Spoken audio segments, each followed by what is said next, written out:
Face the Nation moderator and CBS News political director John Dickerson is with us from Washington.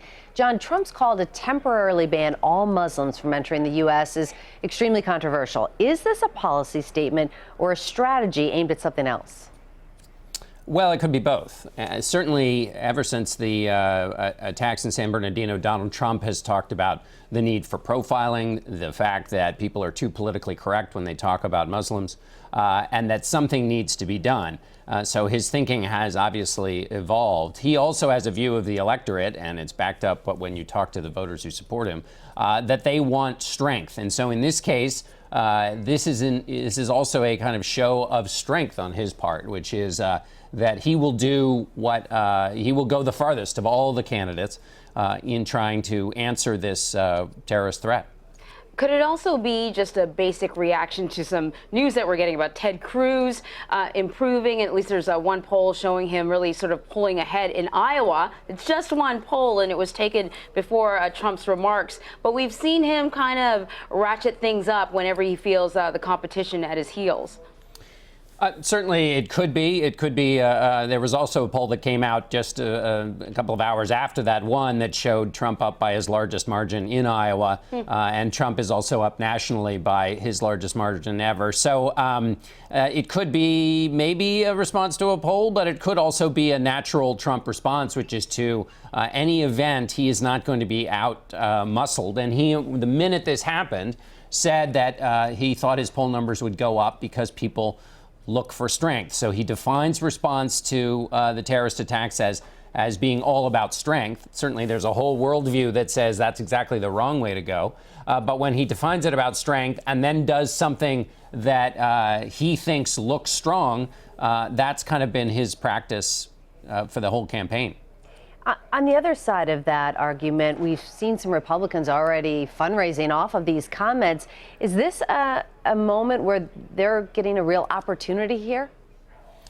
They may be getting an opportunity, but so far fundraising and saying having some negative reactions is not too terribly different from what they've done in response to the 6 or 7 or 8 other comments that Donald Trump has made along the course of the campaign trail that people have found objectionable. With Trump's supporters and the people who are keeping him aloft in the polls, the idea that he's being criticized by his Republican opponents is proof that he might be saying something right. So if a candidate is really going to use this as an opportunity, it would seem to be that they would have to give a protracted and long and sustained argument for why what Trump is saying is so out of bounds, why it so contradicts the American values, and why it also has a tactical downside, which is to say that if you make Muslims the enemy, you can very well be playing into the hands of ISIS, and also that ultimately America is going to need Muslim allies in this fight, and so you don't do things that would show you object to the religion as a whole. And this has been happening, like you mentioned, throughout this whole sort of campaign. Donald Trump says something incredibly controversial. The other candidates react. And Donald Trump, what he is successful at doing for at least a period of time, is controlling the topic of conversation. I'm wondering how concerned the GOP party is, and is anything being done?